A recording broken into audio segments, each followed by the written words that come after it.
बिस्मिल्लाहिर्रहमानिर्रहीम अस्सलाम वालेकुम जी। हम रूल्स पढ़ रहे थे सब्जेक्ट ऑफ एग्रीमेंट के। पिछली वीडियो में डिटेल में बात हो चुकी है। अब पिछली जो पार्ट 1 था उसकी थोड़ी सी हाईलाइट दे दूं कि हमने उसमें बात की थी कि सब्जेक्ट वर्ब एग्रीमेंट का मतलब क्या होता है। वो ये है कि वर्ब जो है वो सब्जेक्ट के साथ एग्री करनी चाहिए। उसका मतलब क्या होता है कि अगर आपके पास सिंगुलर सब्जेक्ट है तो वर्ब भी सिंगुलर होगी, और अगर प्लूरल सब्जेक्ट है तो वर्ब भी प्लूरल होगी। और सिंगुलर सब्जेक्ट्स हमने बात की थी उस वीडियो में, ये वाले हैं आपके सामने मौजूद है। अगर इनमें से कोई एक आ जाए तो आपको ये वर्ब्स यूज़ करनी है, और अगर इनमें से कोई आ जाए जो कि प्लूरल सब्जेक्ट्स हैं और ये प्लूरल वर्ब्स आपकी यूज़ होगी। जहाँ तक जनरल रूल हमने पढ़ा था वो आप पिछली वीडियो में जाकर थोड़ी सी इसमें उसमें डिटेल है तो आप देख सकते हैं। चलते हैं अब हमने रूल नंबर 6 की तरफ। वो ये है कि वो वाले वर्ड्स जो परसेंटेज, पोर्शन, फ्रैक्शन, मेजॉरिटी, सम, ऑल, ईटीसी ये चीज़ें शो करते हैं, उनके लिए वर्ब जो होगी वो होगी according to the word that is used after of in the construction. ठीक है, अब एग्जांपल पे आते हैं फिर आपको समझ आ जाएगी। Some of the cream is off. अब यहाँ पे देखें, some of the cream is off, हमारे पास ये सम को शो कर रहा है और दूसरा हमारे पास ऑफ भी मौजूद है। अब ऑफ को के बाद हम देखेंगे कौन सा वर्ड है। पीछे जो हमने रूल पढ़ा था उसमें था ऑफ से पहले को हमने देखना था। वन ऑफ माई फ्रेंड्स, उसमें हमने वन को देखा था, उसके मुताबिक वो लगाई थी। लेकिन यहाँ पे जब परसेंटेज, पोर्शन और ये चीज़ें शो हो रही होंगी तो हम इसके बाद वाले वर्ड को देखेंगे वो क्या है। तो वो सिंगुलर है, यहाँ पे वर्ब भी आ जाएगी सिंगुलर। ठीक है, अगली एग्जांपल है 30% of the pastry has been consumed. अब यहाँ पे देखें, अगेन परसेंटेज शो हो रही है और ऑफ हमारे पास मौजूद है, तो ऑफ के बाद हमने देखा पेस्ट्री है जो कि सिंगुलर है, तो वो अब हैव की जगह हैज़ यूज़ होगी। हैव किसी सूरत में हम यूज़ नहीं कर सकते। इसी तरह एक एग्जांपल है प्लूरल वाली, all of the books have been stolen. अब यहाँ पे देखें वो ऑल को शो कर रहा है, वो हमने ऊपर मेंशन किया हुआ है, उनमें से एक है और साथ में ऑफ है। ऑफ के बाद हमने देखा बुक्स जो कि प्लूरल है। अब चूंकि वो बुक्स प्लूरल है तो वो भी हम यूज़ कर देंगे हैव। हैज़ यहाँ पे यूज़ नहीं हो सकती। ऊपर वाली में हैज़ क्यों था? क्योंकि ऑफ के बाद वाला वर्ड सिंगुलर यूज़ हुआ था। और यहाँ पे हमारे पास क्या है, इसमें काउंटेबल और अनकाउंटेबल का भी कहा जाता है। तो दूसरे वाला जो लास्ट एग्जाम्पल है उसमें क्या है, हमारे पास जो ऑफ के बाद वाला वर्ड है काउंटेबल है और प्लूरल है, तो इसलिए हमने इसको क्या यूज़ कर दिया, हैव यूज़ कर दिया।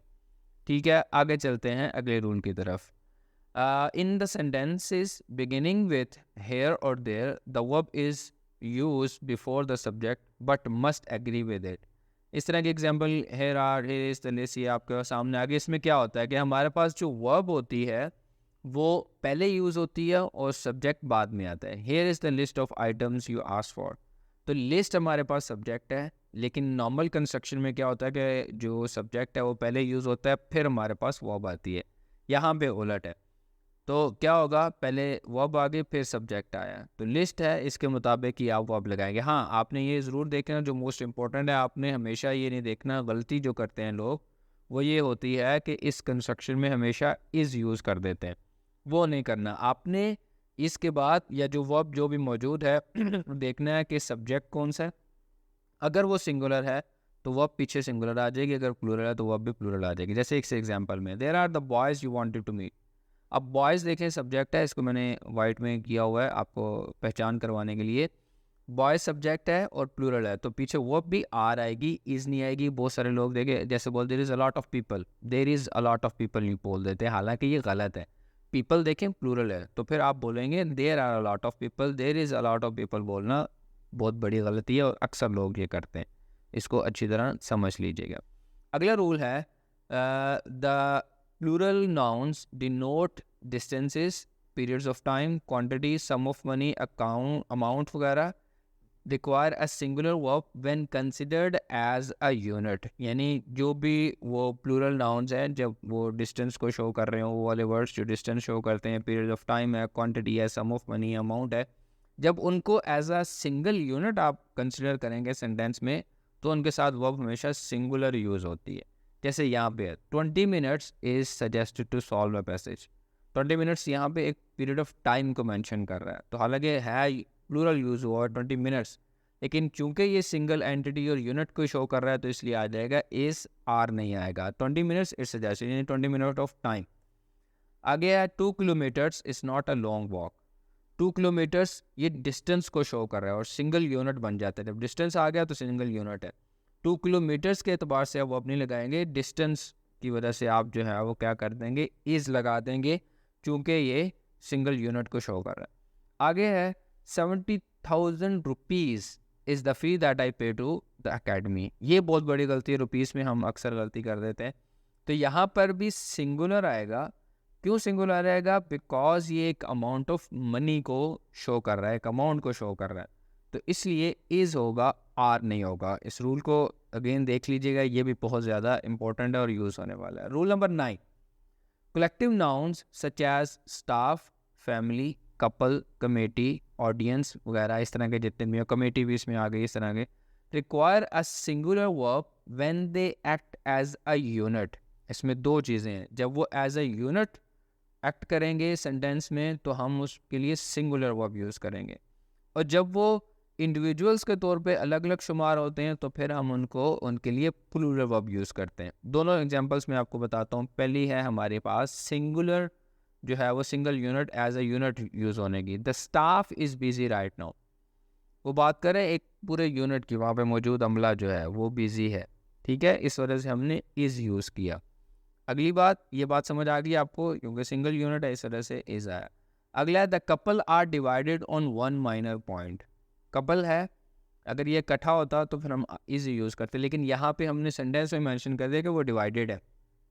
एक का अलग ओपिनियन है इंडिविजुअल का, दूसरे इंडिविजुअल का अलग ओपिनियन है, तो यहाँ पे ये एज अ यूनिट शुमार नहीं हो रहे बल्कि इंडिविजुअल के तौर पे इनको लिया जा रहा है, तो यहाँ पर भी आ जाएगा आर। जैसे स्टाफ की एग्जांपल एक और भी बन सकती है, हम जब इनको डिवाइड करते हैं, staff are deciding how they will vote, तो वो डिसाइड कर रहे हैं एवरी इंडिविजुअल के कैसे वोट करना और किसको करना, तो फिर आर आ जाएगा। ठीक है, ये भी समझ आ गया होगा। रूल नंबर 10 वो ये है कि सेंटेंसेस दैट एक्सप्रेस विश और are contrary to the fact, यानी जो फैक्ट के अगेंस्ट चले जाते हैं, हकीकत नहीं होते, या जो विश को शो करते हैं, उनके साथ जो वर्ब होती है वॉज, उसकी जगह वर आ जाता है। ठीक है, जैसे if I were you I would forgive हर। वो कह रहे हैं अगर मैं तुम होता तो मैं उसको माफ़ कर देता। तो अब आई के साथ आपको पता है हम वॉज यूज़ करते हैं, लेकिन यहाँ पे वर क्यों आ जाएगा? बिकॉज मैं तुम नहीं बन सकता, ये कंट्री टू फैक्ट है, तो इसलिए वर्ब हमारे पास आएगी वर, ना के वॉज।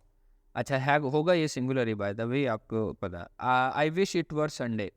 आप मंडे को उठें, सुबह सुबह उठने को दिल नहीं कर रहा और आपने ख्वाहिश की हो या अल्लाह कहते संडे ही होता, तो अब इट के साथ हमेशा हम वॉज यूज़ करते हैं, लेकिन यहाँ पे क्योंकि ये कंट्री टू फैक्ट है, मंडे संडे नहीं हो सकता, तो इसलिए यहाँ पे वर आएगा। ठीक है, आपको समझ आ गया होगा, विश और कंट्री टू फैक्ट के साथ हमेशा वॉज की जगह वर यूज़ करेंगे। आगे चलते हैं, रूल नंबर 11। अच्छा, रूल नंबर 11 ये है कि each, everyone, either, neither, many, आ, इनके साथ हमेशा सिंगुलर वर्ब यूज़ होती है। मैनी आ का मतलब each one of the boys और ग्रुप में से जो है वो एवरीवन को हम बोलते हैं। ये बहुत कम यूज़ होता है लेकिन रूल के अंदर मौजूद है।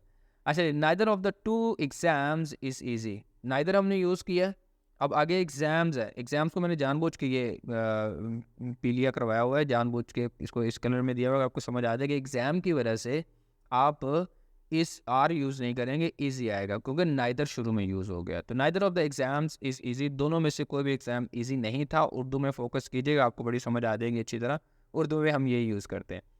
अच्छा, every one of the girls loves to play games, कि गर्ल्स में से हर एक क्या करती है, उसको उनको खेलना पसंद है। अब यहाँ पे देखें लव्स यूज़ किया हमने, लव यूज़ नहीं किया, हालांकि गर्ल्स की वजह से हमें लव यूज़ करना चाहिए, लेकिन नहीं। क्यों लव्स यूज़ किया सिंगुलर? बिकॉज एवरीवन हमारे पास पीछे यूज़ हो चुका है। अगली एग्जांपल है many a man does not know about this incident. Many a man हमने ये पीछे किया है, तो डू की जगह हमने डज यूज़ किया क्योंकि मैनी आ यूज़ हो गया। तो बस उनमें से कोई भी वर्ड आ जाए, आपने हमेशा वर्ब सिंगुलर यूज़ करनी है।